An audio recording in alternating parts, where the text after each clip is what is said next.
आता संतांचे उपकार, काय सांगू आता संतांचे उपकार. मज निरंतर जागविते, काय द्यावे त्यासी भावे उतराई.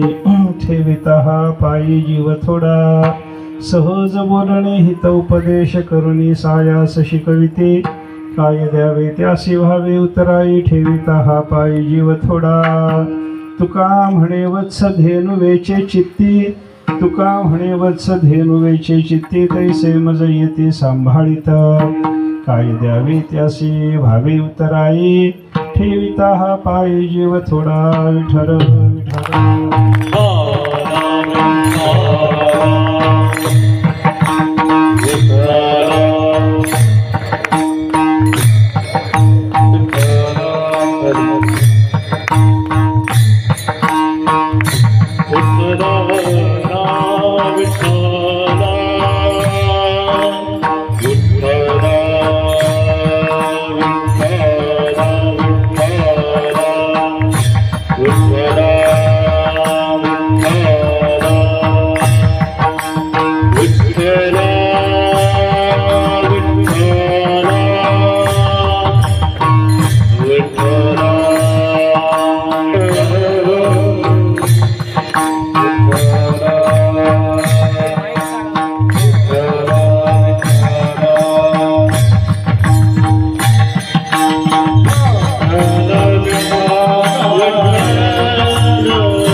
उपकार मज निरंतर जागविते, काय द्यावे त्यासी भावे उतराई.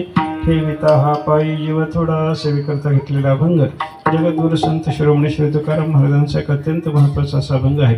या अभंगातून तुकाराम महाराजांनी साधू पुरुषाचं वर्णन केलं आणि संतपर प्रकरणातला अभंग असल्यामुळं संताचं वर्णन या अभंगात आहे. असं म्हणण्याच्या पेक्षा साधू पुरुषांनी जगावर काय उपकार केला त्याचं वर्णन केलं. दोन गोष्टी या अभंगामध्ये आहेत. संताच्या उपकाराचं वर्णनही तुकाराम महाराज करतात आणि संतांनी केलेल्या उपकाराच्या बद्दल आपण कृतज्ञ राहिलं पाहिजे. संताबद्दल नम्रतेची बुद्धी आपल्या अंतःकरणात असली पाहिजे असा उपदेशही करतात.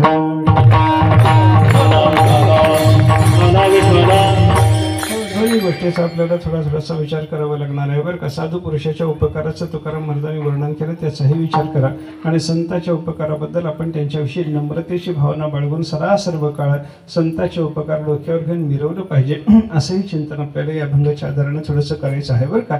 उपकाराच्या बद्दल तुकाराम महाराज बोलत असल्यामुळं उपकार म्हणजे काय याच्या संबंधानं थोडंसं चिंतन आपल्याला करावं लागणार आहे. उपकार कशाला म्हणतात?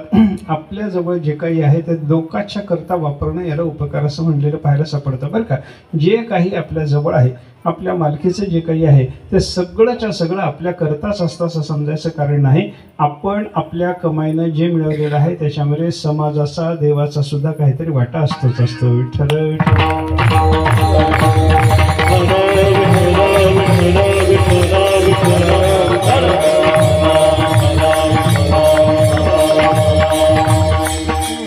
जे काही येतं त्याच्यामध्ये असं सगळं विभागून दिलं पाहिजे बरं का. तिथेला दिलं पाहिजे, गाईला दिलं पाहिजे, कुत्र्याला दिलं पाहिजे, असं ज्याच्या त्याच्या वाट्याला जे जे काही शास्त्रांनी सांगितलेलं आहे ते त्याला देणं आणि त्याच्यातून आपण कृतार्थ होतो अशा पद्धतीची भावना शास्त्राने व्यक्त केलेली आपल्याला पाहायला सापडते बरं का.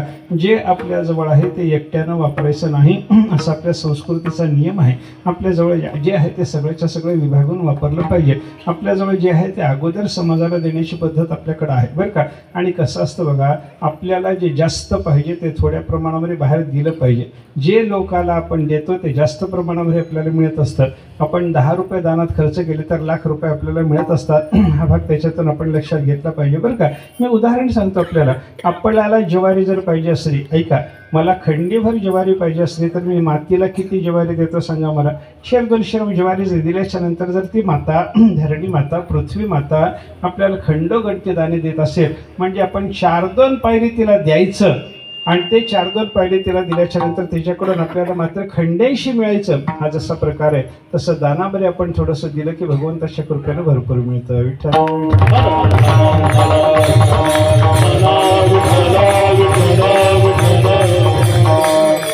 म्हणतात, उपकाराकरता काही ना काहीतरी खर्च झालं पाहिजे असं चिंतन आपल्याला याच्यातून करायचं आहे बरं का. आपल्याकडे जे आहे त्याच्यामध्ये सगळ्याचा वाटा असतो बरं का. एक राजा होता. राजाची बद्दल अशी कथा सांगतात. त्या राजाच्या मनाला समाधान नव्हतं म्हणून राजा असा निघाला कुठंतरी जावं, एखाद्या महात्म्याची गाडी घ्यावी, आपल्याला समाधान मिळतं का पाहावं, किंवा कोणाचा एखादा समाधानी चेहरा जर बघितला तर तू हे समाधान कसं मिळवलं बाबा, हे समाधान मिळवण्याकरता तू काय करतोस असं त्या माणसाला विचारावं. असं म्हणून राजा घोड्यावर बसून प्रवासाला निघाला होता. एका ठिकाणी थांबला. एक मनुष्य होता. नवरा बायको दोघं मजुरी करत होते आणि मोल मजुरी करत असलेल्या त्या दोघाही नवरा बायकोच्या चेहऱ्यावर फार मोठी प्रसन्नता होती, आनंद होता. त्यांचा आनंद पाहिल्याच्या नंतर राजाला वाटलं की बाबा हा आनंद मला नाही, मी राजा आहे, सबंध देशाचं वैभव माझ्या ताब्यामध्ये मालकीचं आहे, पण मला समाधान नाही. आणि हे मजुरी करणारे दोघं नवरा बायको यांच्या चेहऱ्यावर बघा केवढी प्रसन्नता आहे. असं पाहिल्याबरोबर राजा थोडासा थांबला. त्या मजुराच्या जवळ गेला. त्याला विचारलं त्याने, कोण आहेस बाबा तू? गरीब माणूस म्हणला. काय करतोस? मी ही माझी बायको दोघंजण मोलमजुरी करतो. कशा करता 4 पैसे मिळतात म्हणून. 4 पैसे कशाला? पोटाला लागतात म्हणून 4 पैसे मिळवतो. अशा पद्धतीचा विचार त्यानं सांगितला. हो रे बाबा, 4 पैसे मिळवायकरता मजुरी करणारा माणूस तो, एवढं काहीतरी मिळवल्याच्याशिवाय माझं पोट चालत नाही म्हणतोस, पण तुझ्या चेहऱ्यावरचा आनंद जर बघितला तर मला नाही, राजाला नाही, सम्राट सगळ्या पृथ्वीचा जगाचा मालक असलेला मी, मला एवढा आनंद तुझ्या एवढा नाही. तुला एवढा कसा आनंद येतो रे? म्हणे किती पैसे मिळवतोस रोज, किती पैसे मिळवतोस, किती खर्च करतोस? त्यानं सांगायला सुरुवात केली. म्हणलं मालक, हा जुना काळ होता. त्या जुन्या काळामध्ये 4 आण्याची मजुरी होते. त्यानं सांगितलं मला 4 आणे, माझ्या बायकोला 4 आणे मिळतात. घरात किती आले रोज? 8 आणे आले. 8 आण्यामध्ये काय काय खर्च करतोस रे? त्यानं सांगितलं मालक, म्हणलं 2 आणे पोटाला वापरतो म्हणलं, 2 आणे कर्ज देतो म्हणलं, 2 आणे कर्ज फेडतो म्हणला, आणि 2 आणे शिल्लक ठेवतो म्हणलं. काय काय करतो? 8 आण्याचा हिशोब झाला का हो? की तुम्ही मोजत चला की मला थोडं हिशोब येत नाही म्हणून तुम्हाला सांगतो बरं का. मला हिशोब सांगा काय काय सांगितलं त्यानं? किती मिळाले? दोघांचे 4 आणे म्हणजे त्याला मिळाले किती? 8 आणे. 8 आण्याचा हिशोब कसा होता त्याच्याकडं? 2 आणे पोटाला, त्याच्यानंतर 2 आण्याचं पोटाचा खर्च झाल्याच्या नंतर 2 आण्यामध्ये कर्ज फेडतो म्हणला, मागचं कर्ज फेडतो. जो की जे काही माझ्यावर कर्ज आहे ते कर्ज फेडायकरता 2 आणे वापरतो. 2 आणे कर्ज देतो म्हणला. अरे फेडायचं तर मग द्यायचं कशाला? जर द्यायचं आहे तर तुला फेडायची काळजी नाही का असं कोणी विचारलं की नाही? त्यानं सांगितलं माझं उत्तर ऐका, मी काय करतो? 2 आणे पोटाला खर्च करतो, 2 आण्यात कर्ज फेडतो, 2 आण्यामध्ये कर्ज देतो आणि 2 आणे जमा ठेवतो. मग 2 आणे जमा झाले, तुझ्या घरी किती पैसे आहेत? तो म्हणला एकही पैसा नाही. मग एवढे जमा केले म्हणला. कसं रे बाबा, मला उत्तर दे बरं. त्यानं सांगितलं काय मालक म्हणला, स्वस्ताईचा काळ होता. त्यानं सांगितलं 2 आण्यामध्ये माझं सगळ्या कुटुंबाचं पोट भरतं. आमच्या घरामध्ये कोण कोण आहे म्हणला? मी आहे, माझी बायको आहे, माझे 2 लहान मुलं आहेत, त्याच्यानंतर माझे मायबाप आहेत म्हणला म्हातारे घरामध्ये, त्याच्यामुळे मी घरामध्ये एवढ्या सगळ्या 5-6 जणांचं आमचं कुटुंब आहे. 2 आण्यामध्ये आम्हाला खायला लागतं, तेवढं सगळं अन्नधान्य मिळतं, त्याच्यामध्ये पोट भागतं. बरं, हे पटलं म्हणलं. 2 आणे खर्चा करता गेल्याच्या नंतर तुझ्याजवळ उरलेल्या 6 आण्याचा हिशोब काय सांगितला? 2 आणे म्हणला मी कर्ज फेडतो. याचा अर्थ काय? तो म्हणला मायबापाच्या औषधोपचाराकरता खर्च करतो, कारण त्यांनी माझ्यावर लहानपणामध्ये जे उपकार करून ठेवलेले आहेत ते उपकार फेडाय करता, त्यांचं जे कर्ज आहे, त्यांचं जे ऋण आहे ते ऋण फेडण्याकरता म्हणून 2 आणे मायबापाकरता खर्च करतो. बरोबर? हिशोब बरोबर झाला का? तुम्हाला पटलं का? हे 2 आणे मायबापाकरता खर्च करणं म्हणजे त्यांचं कर्ज फेडणं आहे असं म्हणायला काही अडचण आहे का? काही अडचण नाही. 2 आणे कर्ज देतो म्हणला. 2 पोरं आहेत, त्या 2 पोराच्या शिक्षणाचा वगैरे सगळा खर्च करावा लागतो, त्याच्याकरता 2 आणे खर्च करतो. या 2 आण्यामध्ये पोराचा खर्च झाला म्हणजे कर्ज देणं झालं, म्हणजे म्हातारपणामध्ये या पोराने माझी सेवा केली पाहिजे. विठ्ठल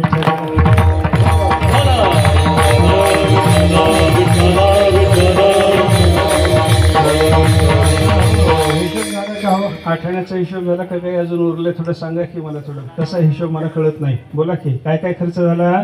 2 आणे पोटाला खर्च झाला, 2 आणे मायबापाला खर्च करून कर्ज फेडणं झालं, 2 आणे पोराबाळाकरता खर्च करून कर्ज देणं झालं. अजून किती शिल्लक राहिले? 2 आणे. 2 आणे काय करतोस म्हणल्यावर त्यानं सांगितलं तर शिल्लक ठेवतो. हे शिल्लक ठेवतो म्हणला. आणि घरात तरी काही पैसा नाही म्हणला. हे शिल्लक सावकाराजवळ ठेवतोस का? नाही म्हणला, सावकाराजवळ ठेवत नाही. हे 2 आणे काय करतो? त्यानं सांगितलं दानधर्मात खर्च करतो, ते जमात झालं समजतो म्हणला. विठ्ठल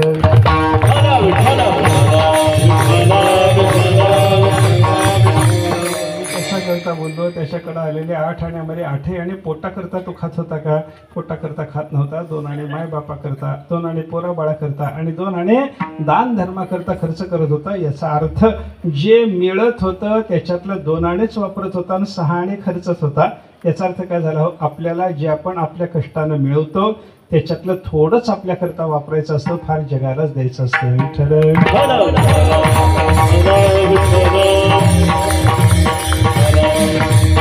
मिळवायचं भरपूर आणि आपण सगळं खर्चून टाकायचं, ते परोपकारामध्ये खर्चायचं असं. याचं कारण काय आहे? शास्त्राने त्याचं कारण सांगितलं. परोपकार हा पुण्य देणारा असतो. परोपकार हा पुण्याय पापाय परपीडनम. मनुष्यानं दुसऱ्याला पीडा केली तर त्याच्यासारखं पाप नाही आणि मनुष्यानं दुसऱ्यावर उपकार केला तर त्याच्यासारखं पुण्य नाही. अशा पद्धतीचा विचार शास्त्राने सांगितला. माणसं म्हणतात परोपकार करावा, बरोबर. परोपकाराने पुण्य लागतं म्हणून परोपकार करा, बरोबर. पण पुण्य तरी कशाला पाहिजे? आम्हाला पुण्याची गरज नाही असं जर कोणी विचारलं तर बोलायला लागला तर त्याला शास्त्रकार उत्तर देतात, तुम्हाला सुख पाहिजे असलं तर पुण्याशिवाय मार्ग नाही. विठ्ठल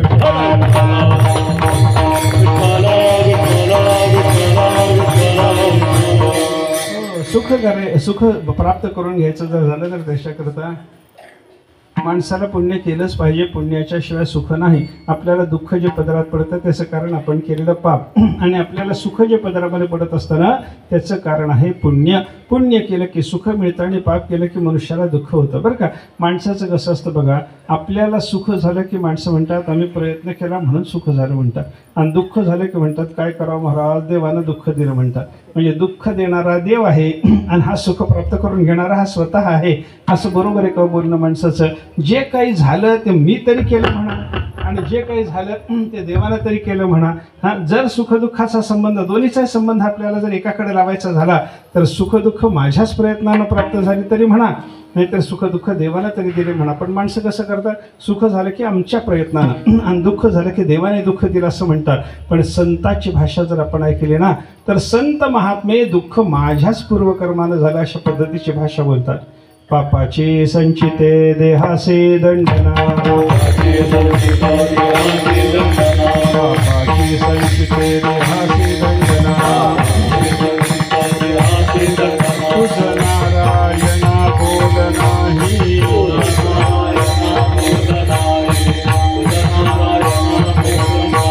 पापाचे संचित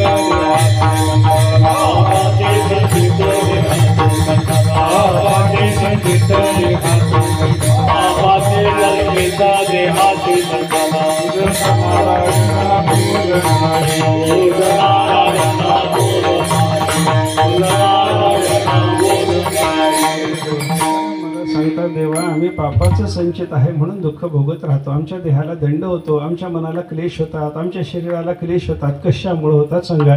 आमचं काहीतरी मागचं पाप आहे म्हणून आपल्याला क्लेश होतात. आणि पापाची संचिते देहासी दंडना. तुकाराम महाराज म्हणतात जगात दुःख दिल्याबद्दल लोक तुला बोलत असतील देवा, पण मी मात्र बोलत नाही. तुझं नारायणा बोल नाही, तुला शब्द ठेवत नाही, तुझ्यावर मी ठपका ठेवत नाही. तू आम्हाला दुःख दिलं अशा पद्धतीची भाषा मी बोलत नाही. मग दुःख कशानं झालं? आम्ही पूर्वी पापकर्म केलं होतं म्हणून आम्हाला दुःख झालं. पूर्वजन्मी पाप केले ते हे बहुविस्तारले. ऐकले नाही, सगळ्या संतांनी आपल्याला हे सांगितलेलं आहे. मागं पाप केलं की आपल्याला दुःख होतं आणि पुण्य करत राहायला मनुष्य की त्याला सुख प्राप्त होतं. म्हणजे काय आहे? आपल्याला काय पाहिजे? दुःख पाहिजे का सुख पाहिजे? याचा जर विचार केला तर कोणालाही दुःख नको आहे. मज लागी दुःख व्हावे आईसे कोणी भावी ना जीवे. जगामध्ये एकाही प्राण्याला दुःख नको. सगळ्याला प्राप्त करून घेण्याची इच्छा काय आहे? कशाची इच्छा आहे? काय मिळवावं वाटतं? दुःख मिळवावं वाटतं का सुख मिळवावं वाटतं? याचा विचार जर केला तर सुखम सर्वाय रुच्यते. शास्त्रकाराची भाषा आहे सुख सगळ्याला आवडणार आहे. सुख आवडतं, सुख प्राप्त करून घ्यावं वाटतं, दुःख नको वाटतं. मग दुःख नको असेल तर दुःखाचं कारण पाप आहे, ते पाप बंद करा. आणि सुख पाहिजे असेल तर सुखाच्या प्राप्तीला पुण्य हे कारण आहे, त्याचं अनुष्ठान करायला लागा. विठ्ठल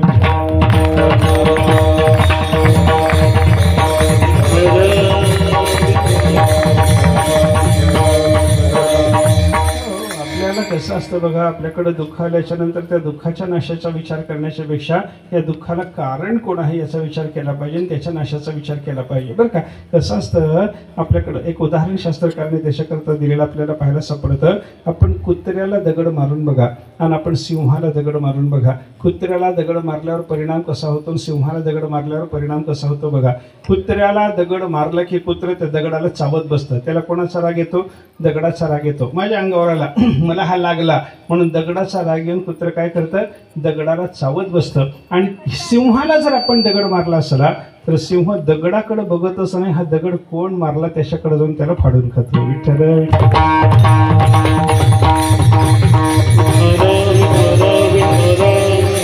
याचा अर्थ काय झाला? दगडाला चावण्यामध्ये काही अर्थ नसतो. ते मारणाऱ्याला जाऊन चावलं पाहिजे, त्याला फाडून खाल्लं पाहिजे, हा सिंहाचा विचार आहे. आपलं कसं चाललंय? आपल्याकडे दुःख येतं, कुत्र्याकडे दगड आल्यावर कुत्रा जसं दगडाला चावत बसलं तसं आपल्याकडे दुःख आल्याच्या नंतर त्या दुःखाच्या नाशाचा विचार आपला चालू होतो. आपण दुःखाच्या नाशाचा विचार करून दुःखाकडे बघून दुःख नष्ट होत नसतं. मग काय करावं लागतं? दगड मारणाऱ्या माणसाला एकदा मारून टाकलं, फाडून खाल्लं की पुन्हा दगड येणार नाही. हा सिंहाचा जसा विचार आहे तसं आपल्याकडे जे दुःख यायला लागलं ते पापानं यायला लागलं, मग त्या पापाच्या नाशाचा विचार केला की दुःख आपोआप नष्ट होतं.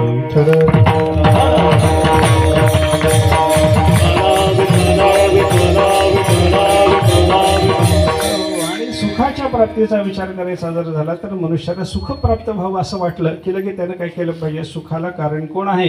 तर पुण्य आहे. ते पुण्य आपण केलं पाहिजे. मग पुण्य कशानं लागतं याचा विचार करावा लागेल. सुख पाहिजे, सुखाकरता पुण्य पाहिजे. मग पुण्य कशाला निर्माण होतं याचा जर विचार केला तर परोपकारासारखं पुण्य नाही. आपला अभंगातला विचार परोपकाराचा आहे.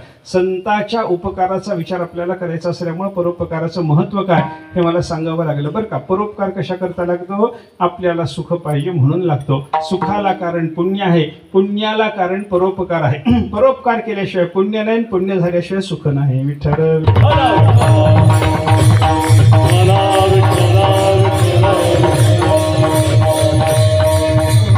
परोपकाराच्या योगाने पुण्य निर्माण होत असल्यामुळे पुण्य करणं अत्यंत महत्त्वाचं आहे. आणि पुण्य करायचं त्याच्याकरता काय करायचं तर परोपकार करायचा. आणि परोपकार करायचं म्हणजे काय?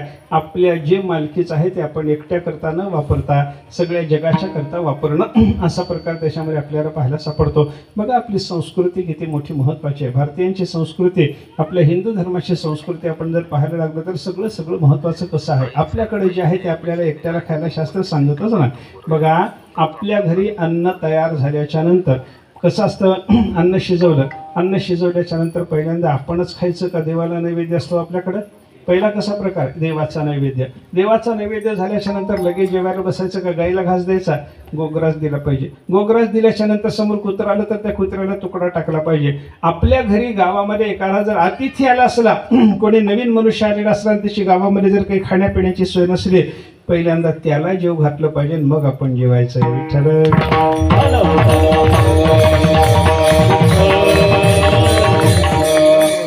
बारकाईनं परोपकाराचा विचार शास्त्राने केलेला आहे. बघा, आपल्याकडे गाईला देणं परोपकार आहे, कुत्र्याला देणं परोपकार आहे, माता पित्याच्या सेवेकरता खर्च करणं परोपकार आहे, मुलाबाळाला देणं परोपकार आहे, समाजाला देणं परोपकार आहे, दानधर्माला देणं परोपकार आहे. अरे, किड्या मुंग्याला सुद्धा आपल्याकडे देण्याचे विचार शास्त्रकारांनी संत महात्म्याने सांगितलेले पाहायला सापडतात. किड्या मुंग्याला सुद्धा काही ना काहीतरी खायला गेलं पाहिजे आपल्या अन्नातून. म्हणून आपल्याकडं जेवण करत असताना शास्त्र असं सांगतं, तुम्ही पानामध्ये जे वाढलेलं ते सगळं चाटून पुसून खाऊ नका. साठून पुसून खायचं नाही, पानातलं सावडून खावं पण चाटून पुसून खाऊ नये असा शास्त्राचा नियम आहे बरं का. सगळं खा, काही टाकू नये, टाकायचं नाही हा नियम आहे. पण थोडं तरी अन्न पानामध्ये शिल्लक ठेवलं पाहिजे. आपल्याला 2 भाकरी वाढलेल्या जर असतील तर त्याच्यामध्ये 1 तुकडा तरी भाकरीचा शिल्लक ठेवला पाहिजे.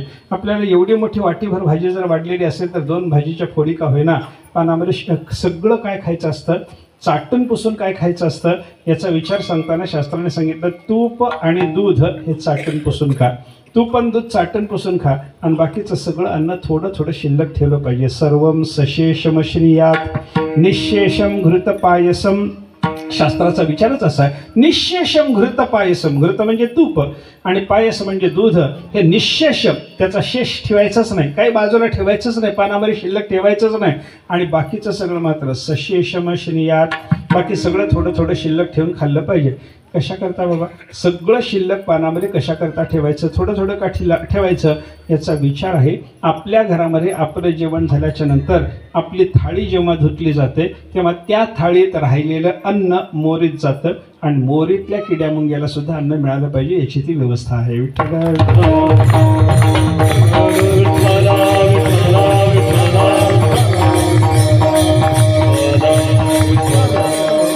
अर्थ काय झाला, आपण हे शिल्लक ठेवून जेवणं म्हणजे परोपकारच आहे, अशा पद्धतीचा विचार आपल्याला करावा लागतो बरं का. आपल्याकडे परोपकाराचं असं बरंच चिंतन शास्त्राने सांगितलेलं आहे. आपण जे खातो, आपल्याला जे काही प्राप्त झालेलं आहे त्याच्यातल्या त्याच्यात विचार करा. आपण शेतामध्ये धान्य निर्माण करतो, शेतकऱ्याचा विचार करा. शेतकरी काय करतो, शेतात धान्य निर्माण करतो. आता जेवढं धान्य त्यानं शेतात पीक घेतलेलं आहे तेवढं सगळं पीक त्याला खायला लागतं का? त्याला खायला लागत नाही. मग समजा आपल्याकडे 1 खंडी ज्वारी झालेली असली आणि आपल्या कुटुंबाला 4-5 खंडी पुरत असले, 10-15 खंडी काय करतो बाबा, 10-15 मन मनुष्य काय करतो, विकून टाकतो. हे विकायला परवानगी आहे. ऐका, आपल्या शेतामध्ये जे काही धान्य निर्माण झालं ते विकायला परवानगी आहे, पण काय करता, 1 खंडी, मी उदाहरण सांगतो आपल्याला, 1 खंडी ज्वारी झाली, 15 मण विकून टाकले, त्याच्यातली 5 मण ज्वारी घरी खाण्याकरता म्हणून ठेवली. आता खाण्याकरता ठेवलेली जी ज्वारी आहे ती ज्वारी खायची म्हणजे दळून आणावं लागेल, त्याची भाकरी करावं लागेल. मग त्याची भाकरी झाल्याच्या नंतर समजा आपल्या घरामध्ये 5 माणसं आहेत असं समजून बाईनं भाकरी केल्या आणि त्या दिवशी समजा एकच माणूस जेवायला जर असला तर बाकी उरलेल्या भाकरी हॉटेलमध्ये नेऊन विकायला शास्त्राची परवानगी नाही. विठ्ठल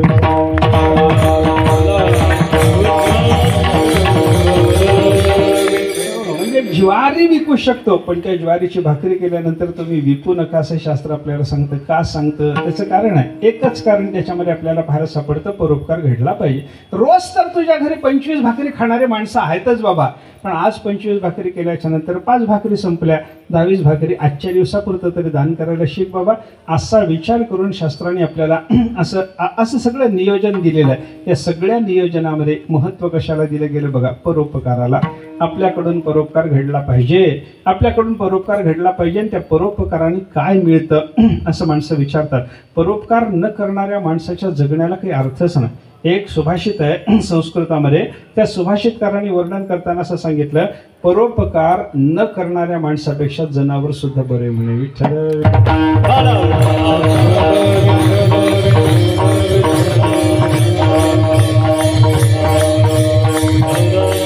परोपकार शून्यस्य धी मनुष्यस्य जीवितम जीवंत पशवस्तेषां चर्मापि उपकरिष्यते. त्या सुभाषितकाराने सांगितलं, परोपकार न करणाऱ्या माणसापेक्षा जनावर बरं. जनावर बरं कसं? त्याचा विचार त्याने असं सांगितला, परोपकार न करणारा माणूस कधीच कोणाच्या कामाला येत नाही, पण जनावर मात्र जगूनही कामाला येतं आणि मेल्यावरही कामाला येतं. बघा, आपल्या घरी शेतामध्ये काम करण्याकरता आपण बैल ठेवला, कुणब्यानं बैल ठेवला, तो कुणब्याचा बैल जिवंत असेपर्यंत शेतामध्ये काबाड कष्ट करून या माणसावर उपकार करतो की नाही? मालकावर उपकार करतो. समजा 5-7 वर्षानं, 10 वर्षानं, 15 वर्षानं तो बैल मेला. आता मेल्याच्या नंतर तो बैल काय वाया जातो का? पुन्हा त्याचा उपकार चालूच राहतो. त्या बैलाच्या कातड्याची त्याला विहिरीवर पाणी ओढण्याकरता मोठ करता येते. जुन्या काळात मोठ होती, पंपाची वगैरे व्यवस्था नसताना मोठ्यानं विहिरीचं पाणी काढावं लागायचं. ती मोठ म्हणजे एवढी मोठी पिशवी ती बैलाच्या कातड्याची शिवत होते. मोठ करता येते. मोठ जर नाही करता आली, समजा नाडा तरी तयार करता येतं त्या कातड्याचा, नाडाही जमला नाही तर पायात घालायला जोडा तरी शेवटी त्याचा करता येतोच येतो. हे बैलाच्या कातड्याचं झालं हो. पण परोपकार न करणारा माणूस जिवंत असताना कोणाच्याच कामाला आला नाही, म्हणून मेल्यावर रागारागानं त्याच्या कातड्याचा जोडा करावा म्हणलं तर तेही जमत नाही.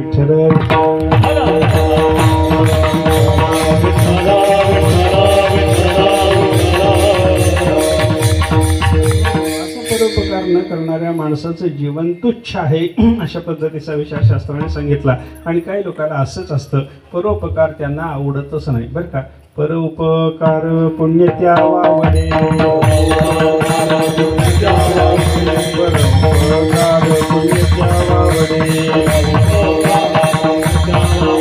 विषाचे ते किडे दुग्धी मरे,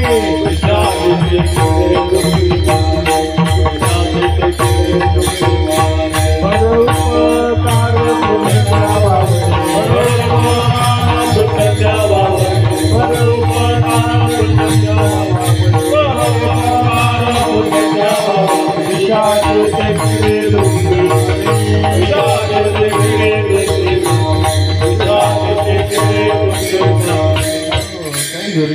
माणसाला परोपकाराचं वावडच असतं म्हणतात तुकाराम महाराज. परोपकार पुण्य त्या वावडे.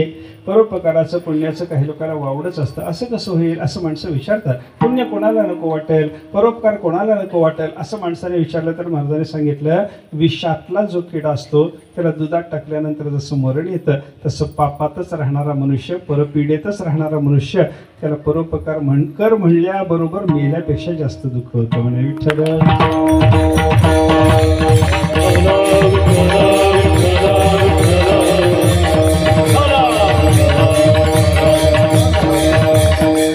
परोपकार न करणाऱ्या माणसाचं जगणं चांगलं नाही बरं का. त्याचं जगणं चांगलं नसल्यामुळे तुकाराम महाराजांनी वर्णन केलं, कसया जीवनी झाला भूमिभार. जिवंत राहून जमिनीला भार झालेला असा तो मनुष्य असतो म्हणे. कोण? त्याच्याबद्दल उत्तर देताना महाराजांनी सांगितलं, अनौपकार माते उदरी. ज्यानं परोपकार केलाच नाही असा मनुष्य मातेच्या उदरातून जन्माला आला. मातेच्या उदरात असताना आईच्या पोटालाही भार झाला आणि जगामध्ये जन्माला आला त्यावेळेला जमिनीलाही भार झाला म्हणे. विठ्ठल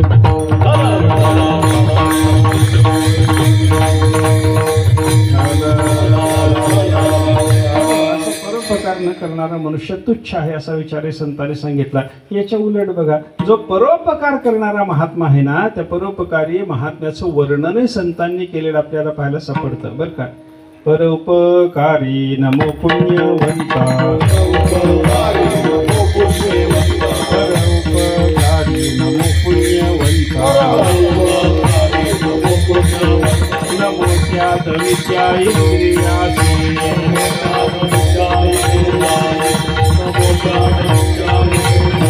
परोपकारी नमो पुण्यवंता, परोपकारी नमो पुण्यवंता, नमो त्यादविद्या इंद्रियासी, परोपकारी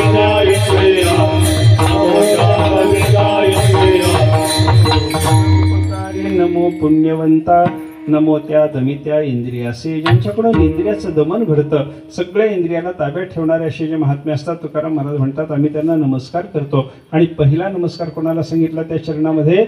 परोपकारी नमो पुण्यवंता.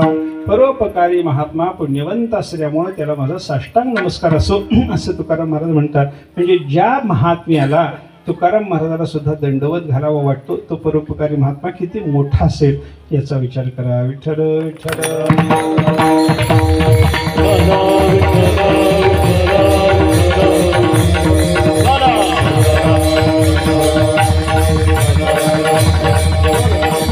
परोपकाराने काय मिळतं याचा एक विचार आपण ऐकला. परोपकाराने पुण्य मिळतं आणि त्याच्याने सुख होतं. थोडासा अजून विचार बारकाईने जर केला तर शास्त्रामध्ये परोपकाराने संसारात काय मिळतं आणि परोपकाराने परमार्थात काय मिळतं या दोन्हीचा विचार आपल्याला सांगितलेला आहे. परोपकार करणाऱ्या माणसाला संसारात काय मिळतं याचं उत्तर आहे, मनुष्याला नावलौकिक पाहिजे असला, मनुष्याला आपली कीर्ती व्हावी वाटली तर परोपकाराशिवाय मार्ग नाही. आणि परमार्थामध्ये काय मिळतं?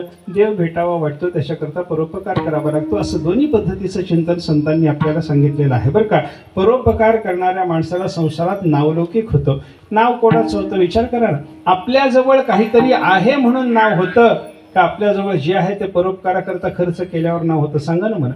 1 कोटी रुपये माझ्याजवळ आहेत पण 1 पैसा खर्चायला समाजाकरता मी तयार नाही, माझं नाव होतं. का ज्याच्याजवळ 10-5 रुपये आहेत पण 10-5 रुपये असताना सगळे परोपकाराकरता खर्च करतो? कोणाचं नाव होतं सांगा ना.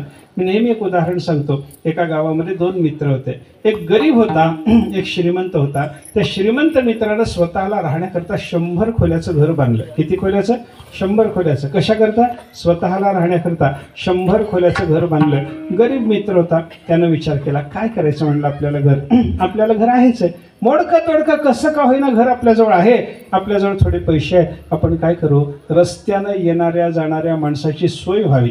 आपल्या गावात कोणी रात्रीच्या वेळेला जर थांबला तर मंदिराच्या बाजूला 2 खोल्याची धर्मशाळा करू म्हणून त्यानं 2 खोल्याची धर्मशाळा बांधली. आता सांगा, 100 खोल्याचं घर बांधलं त्यानं स्वतः करता आणि यानं 2 खोल्याची धर्मशाळा बांधली. येणाऱ्या जाणाऱ्या माणसाची सोय व्हावी, पंथस्थाची सोय व्हावी, यात्रेकरूची सोय व्हावी याच्याकरता 2 खोल्याची धर्मशाळा बांधली. मला सांगा, 100 खोल्या ज्यानं बांधल्या त्याचं नाव जगाला कळतं का 2 खोल्यावाल्याचं नाव जगाला कळतं? बोला बरं, कोणाचं नाव कळतं? 2 खोल्यावाल्याचं का 100 खोल्यावाल्याचं? असं तरी म्हणा, असं तरी म्हणा.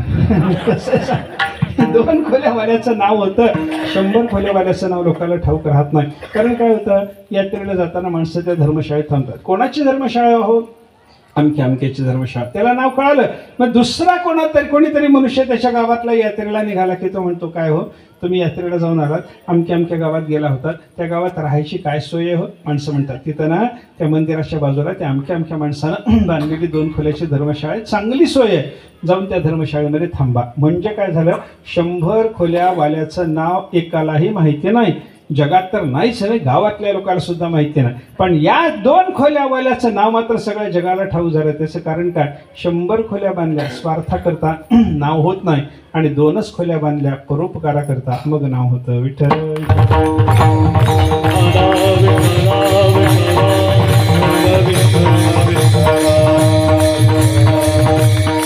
बघा, काही आपल्याजवळ जे काही आहे ते सगळेच्या सगळं परोपकाराकरता खर्च केल्याशिवाय नावलौकिक होतच नाही. मला सांगा, जगामध्ये कर्ण मोठा श्रीमंत होता. कर्णाचं नाव आपल्याला माहिती आहे की नाही, दाता असल्यामुळे कर्णाचं नाव माहिती आहे आपल्याला, कर्णाचं नाव ठाऊक आहे. पण त्या कर्णाला श्रीमंत करणारा दुर्योधन होता. तो किती श्रीमंत होता याचा विचार करा. कर्णाला आपल्या खिशातून काहीतरी थोडंसं काढून दिल्यामुळे कर्ण जर श्रीमंत झाला असेल, तर दुर्योधन किती श्रीमंत असेल याचा विचार करा. दुर्योधन सगळ्या भारताचा राजा होता, आणि भारताच्या राज्यामधून एक अंग देशाचं लहानसं राज्य कर्णाला त्यानं 10-5 गावाचं दिलेलं होतं. एवढ्या लहान देशाचा राजा कर्ण आणि सगळ्या भारताचा राजा दुर्योधन. कोणाचं नाव सगळ्या जगाला आवडीनं घ्यावं वाटतं सांगा मला? कोणाचं नाव आवडीनं घ्यावं वाटतं? कर्णाचं नाव आवडीनं घ्यावं वाटतं. त्याचं कारण काय, एवढी मोठी संपत्ती असून सुद्धा दुर्योधन दानधर्म करीत नव्हता, आणि कर्णाचं असं होतं, त्याच्याकडे आलेला याचक कधी विनमुख जातच नव्हता. विठ्ठल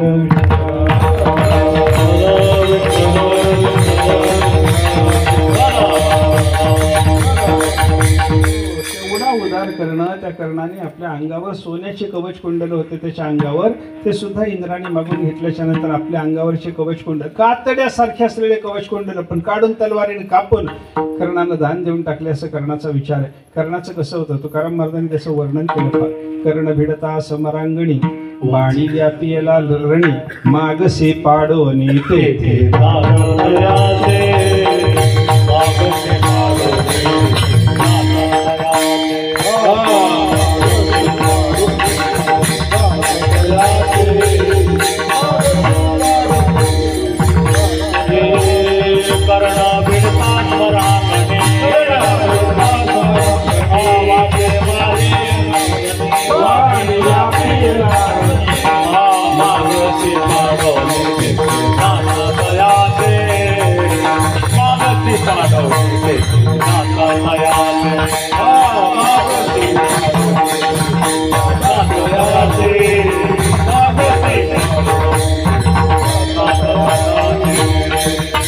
केवढा उदार होता कर्ण. त्याचं वर्णन करताना तुकाराम महाराजांनी सांगितलं, कर्ण भिडता समरंगणी. कर्ण लढाईला लागला होता, लढाईला लागला. अर्जुनाच्या बरोबर त्याची लढाई चालू झाली, आणि अर्जुनाच्या बरोबर कर्णाची लढाई चालू असताना कर्णाच्या रथाचं एक चाक जमिनीमध्ये रुतायला लागलं, घुसायला लागलं. चाक त्याचं जमिनीमध्ये घुसायला लागल्याच्या नंतर कर्णाला तर ते रथ सगळा जमिनीत जर अडकून बसला तर कर्णाला लढाई करता येणार नाही. कर्ण खाली उतरला. आता कर्ण खाली उतरला तरी अर्जुन बाण सोडायचा थोडाच थांबतो.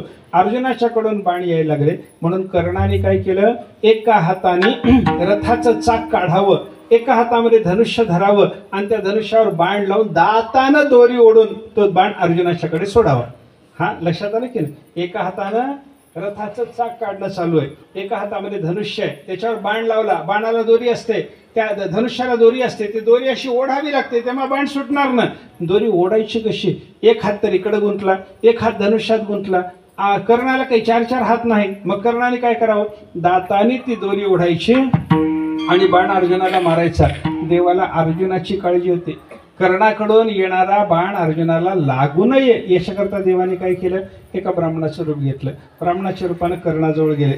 कर्णाचं कसं होतं, कर्णाच्या समोरच्या 2 दाताला कर्णाने सोनं लावलं होतं, 2 दाताला समोरच्या कर्णाच्या सोनं होतं. देवाने तिथं जाऊन कर्णाला सांगितलं, लढाई करत होता कर्ण, बाण दाताने सोडत होता, अशा अवस्थेत देवाने तिथं जाऊन कर्णाला सांगितलं, कर्ण महाराज, अहो तुमचं नाव ऐकून आलो, फार मोठे दाते आहेत म्हणे, तुम्ही फार दानधर्म करता, आलेल्या माणसाला विनमुख पाठवत नाही, आत्ता मला कळालं म्हणून मी तुमच्याकडे आलो. आता तुम्ही काय देऊ शकता?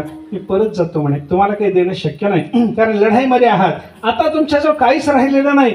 अंगावरचे कवच कुंडल सुद्धा तुम्ही काढून देऊन टाकलेले आहेत. अशा अवस्थेत आता तुमच्याजवळ काही नसल्यामुळं मला परत जावं लागतं. असं तो ब्राह्मण बोलल्याबरोबर कर्णाला सांगितलं, थोडं थांबा देवा, माझ्याजवळ काही नाही म्हणू नका. तुम्ही शेवटी माझ्याकडे आलेले आहात, तर तुम्हाला विनमुख पाठवणं माझं काम नाही. जन्मभर मी आलेल्या माणसाला विनमुख पाठवलं नाही. तुम्हाला कसं विनमुख पाठवतो म्हणे. काय देता?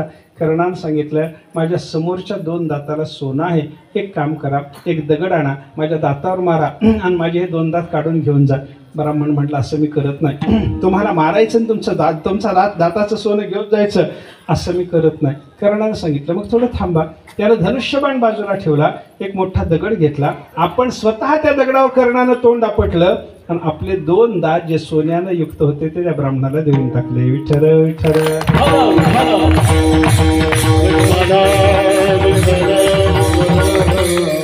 आता ज्या दाताने शेवटच्या काळामध्ये कर्णाला धनुष्याची दोरी ओढायची आहे, ते दात सुद्धा कर्ण जर देऊन टाकत असेल तर कर्णाच्या सारखा दाता कोण आहे सांगा मला. त्याचं नाव आपल्याला जगामध्ये ऐकायला मिळतं. कर्णाचं नाव घेतलं जातं, दुर्योधनाचं घेतलं जात नाही. पैशाचा विचार केला तर दुर्योधनाकडे जास्त होते, कर्णाकडे कमी होते. पण चांगल्या भावनेनं माणसं नाव कोणाचं घेतात? कर्णाचं घेतात. त्याचं कारण काय? कर्णाने आपल्याकडे असलेल्या संपत्तीतून परोपकार केला. कोणताही अन्नाचा परोपकार असू द्या, वस्त्राचा परोपकार असू द्या, द्रव्याचा परोपकार असू द्या, किंवा ज्ञानाचा सुद्धा परोपकार असू द्या. जगामध्ये ज्ञानी थोडे झाले का? आपल्याला ज्ञानी म्हणल्यावर किती लोकांचे नाव आठवतात सांगा? ज्ञानेश्वर महाराज, तुकाराम महाराज, नाथ महाराज, निळोबाराय, नामदेव महाराज. संपलं की हो? 10-5 नावाच्या पलीकडे आपल्याला मोठा ज्ञानी महात्मा म्हणून नाव सांगा म्हणल्यावर नाव आठवतच नाही. पण एवढेच ज्ञानी झाले का? तुकाराम महाराजाला विचारा, आईसे खेळी कोट्यानुकोटी, गणित नाही त्याला रे. तुकाराम महाराज स्वतः सांगतात, असे ज्ञानी जगात थोडे नाही, कोट्यवधी ज्ञानी होऊन गेले म्हणे. मग कोटीनं जर ज्ञानी झालेले असतील तर आपल्याला 10-5 जणांचं नाव ठाऊक आहे. याचं कारण काय? एकच कारण, बाकीच्या ज्ञानी लोकांनी त्यांचं ज्ञान स्वतः मुक्त होण्याकरता वापरलं. ज्ञानोबा तुकोबारांनी मात्र जगाला मुक्त करण्याकरता ज्ञानाचा उपदेश केला.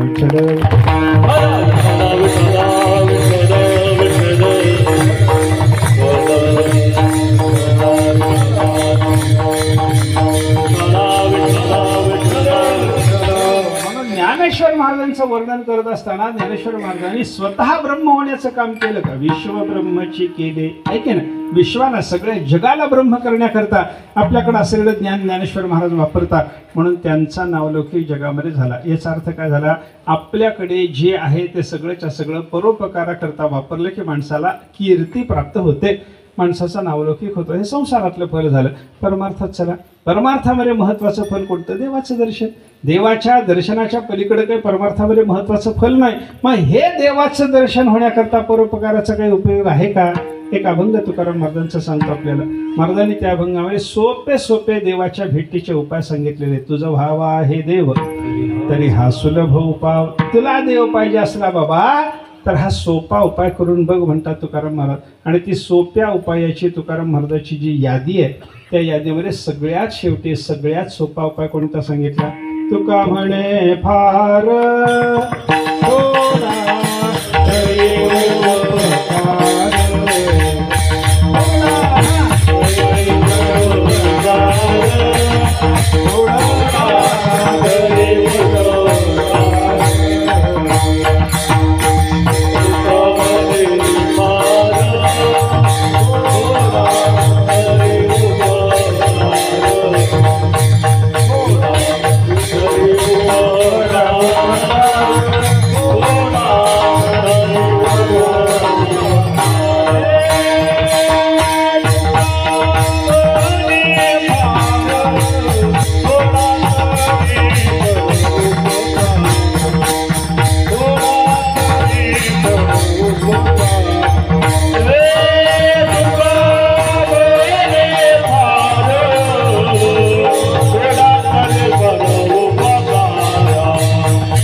तुझ भाव आहे देव तरी हा सुलभ उपाव. तुकाराम मला सांगता तुला देव पाहिजे असला बाबा एक काम कर, थोडा तरी फार परोपकार कर. पहिल्यांदा सांगितलं तुका म्हणे फार फार परोपकार करा.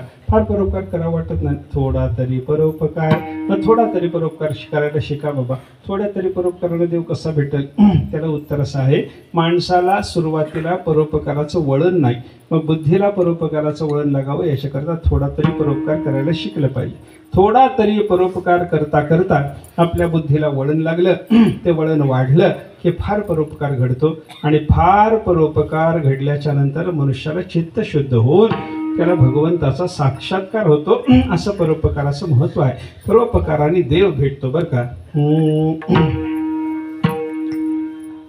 परोपकारी वेचियल्या शक्ती, परोपकारी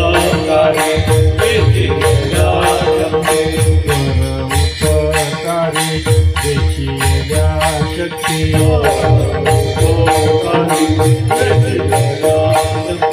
देणे आत्मस्थिती जाणी करी,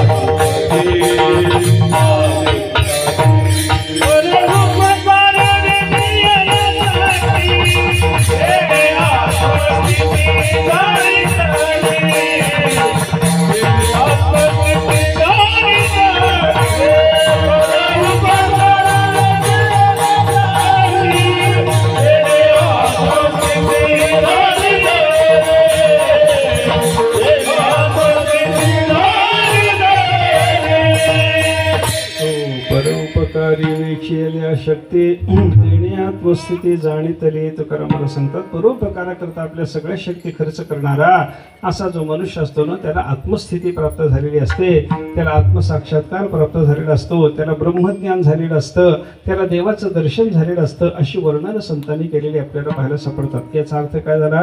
परोपकारानं देव भेटतो हे परमार्थातलं फल आहे, आणि परोपकाराने कीर्ती होते, नावलौकिक होतो हे संसारातलं फल आहे. मग संसारातही परोपकार कामाचा आहे, परमार्थातही परोपकार कामाचा आहे. म्हणून प्रत्येक माणसाने आपल्या जीवनामध्ये थोडा तरी परोपकार केला पाहिजे.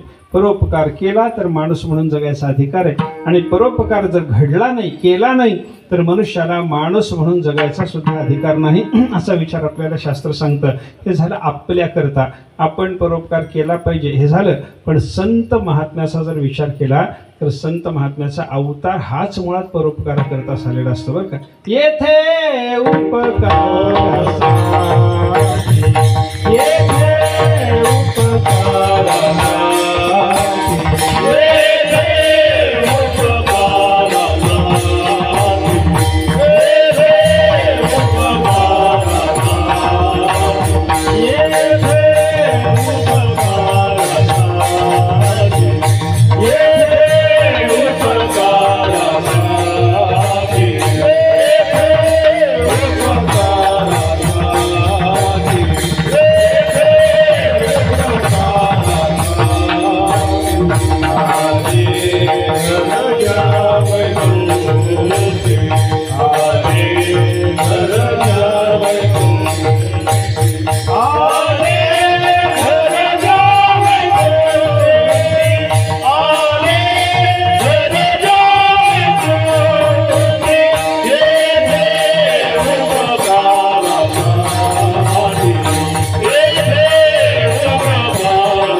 उपकारासाठी आले घरच्या वैकुंठे, ज्यांना वैकुंठ धामात घर आहे असे संत महात्मा या ठिकाणी कशा करता आले. इथे याचं काय कारण आहे. वैकुंठातलं सुख कोणीकडं, ते सगळं सुख सोडायचं आणि मृत्यू लोकामध्ये येऊन लोकांनी दिलेला त्रास सहन करायचा, यातना सहन करायची, लोकांकडून हालापेष्टा सहन करायच्या. हे सगळं संत महात्मे कशा करता स्वीकारतात सांगा. येथे उपकारासाठी आले, केवळ तुमच्या आमच्यावर उपकार करण्याकरता संत महात्मे येतात. का बघा तुम्ही, जे जे काही संतांनी केलं ते सगळं आपल्यावर उपकार करण्याकरता केलं. ज्ञानेश्वर महाराजांनी ज्ञानेश्वरी लिहिली कशा करता. त्यांना गीता कळत नव्हते म्हणून का आपल्याला गीता कळावी म्हणून. आपल्याला गीता कळायकरता ज्ञानेश्वर महाराज ज्ञानेश्वरी लिहितात. तुकाराम महाराजांनी 4-4 हजार अभंगाची गाथा लिहून काढली. 4 लाख अभंग लिहिले तसे तर तुकाराम महाराजांनी. आपल्या दुर्दैवानं आपल्याला 4च हजार मिळतात, पण त्या 4,000तला एक अभंग जरी आपल्या कल्याणाकरता आपण वापरला तर पुरून उरणार आहे, एवढा अर्थ त्याच्यामध्ये भरलेला आहे. कशा करता गाथा लिहिला सांगा ना तुकाराम महाराजांनी. त्यांना काहीतरी कविता करून मिरवायचं होतं म्हणून नाही, आपल्या कल्याणाकरता तुकाराम महाराजांनी गाथा लिहिली. ज्ञानेश्वर महाराजांनी आपल्या कल्याणाकरता ज्ञानेश्वरी लिहिली. नाथ महाराजांनी आपल्या कल्याणाकरता सगळं संत महात्मे जे करतात ते सगळं जगाच्या कल्याणाकरता. मला विचारायचं आहे आपल्याला, हा ज्ञानेश्वर महाराज तुकाराम महाराजासारख्या संताला पंढरपूरची वारी करायची गरज आहे का हो. काही गरज नाही. वारी कोणाकरता. देवाकरता. आपण पंढरपूरला जातो कोणाकरता. पांडुरंगाकरता. आपण पंढरपूरला पांडुरंगाकरता जाणार, पण ज्ञानेश्वर महाराजांनी कोणाकरता जावं. ज्ञानेश्वर महाराज स्वतःच पांडुरंग आहे.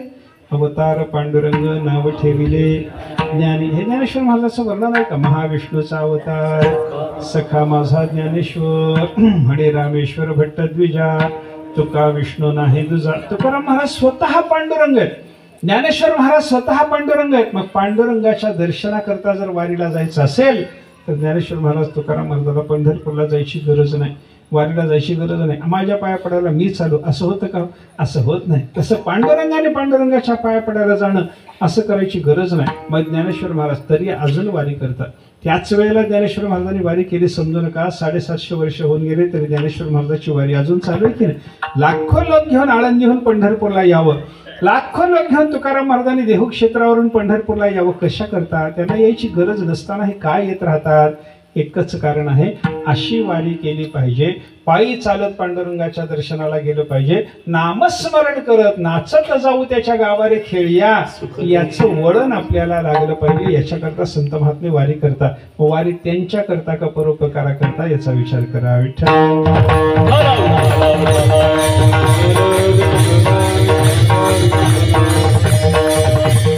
असं सगळं संतांचं करणं, काया वाचा मनाने जे जे काही संतांनी केलं असेल ते परोपकारा करता केलं. असा संताचा जगावर उपकार आहे असं तुकाराम महाराज अनेक वेळेला ज्या वेळेला बोलले तेव्हा काही लोकांनी जाऊन महाराजांना विचारलं, महाराज संताचा उपकार तरी सांगा, काय उपकार केला संतांनी बोला तरी. महाराज त्याला अभंगाच्या